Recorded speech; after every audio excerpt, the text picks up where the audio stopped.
کیا آدمی اپنے پورے جسم کے بال نکلوا سکتا ہے؟ اگر وہ آدمی ہے تو اس کو ایسے کام کا شوق ہوگا ہی نہیں، اس لیے داڑھی کاٹنا تو بہرحال حرام ہے، ناجائز ہے۔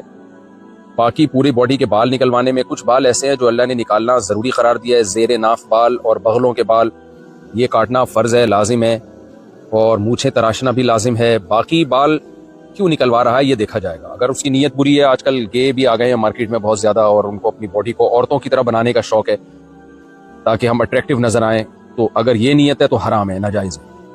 اور اگر یہ نیت نہیں ہے تو کیوں، کیا نیت ہے؟ وہ نیت بتائیں کہ کیا وجہ ہے، کیوں بلا وجہ اپنی باڈی کے بال، آج تک جو کام مردوں نے نہیں کیا وہ اب کیوں کرنے چلے ہیں؟ اس کی کوئی ویلڈ ریزن ہوگی تو اس پہ بات کی جا سکتی ہے، اس کے حلال یا حرام ہونے پر۔ اگر کوئی ویلڈ ریزن نہیں ہے تو پھر کیا ریزن ہے، کیوں کر رہا ہے یہ کام؟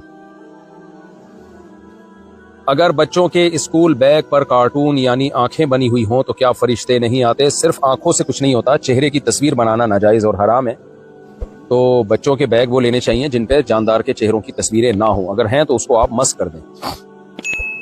باقی فرشتے نہیں آتے تو حدیث میں آتا ہے کہ ان الملائکۃ لا تدخل بیتا فیہا صورت حیوان او انسان، جہاں بھی جاندار یا انسان کی تصویر ہو، مراد اس سے چہرے کی تصویر ہی ہے، تو وہاں پر فرشتے نہیں آتے، کیونکہ فرشتے گناہوں کی جگہوں پہ نہیں جاتے، برائیوں کی جگہوں پہ ہاں وہ فرشتے آتے ہیں جو عذاب والے فرشتے ہوتے ہیں۔ تو ہمیں نبی صلی اللہ علیہ وسلم کے حکم کو فالو کرنا ہے، قطع نظر اس سے کہ فرشتے آ رہے ہیں کہ نہیں آ رہے، اس بحث میں پڑے بغیر۔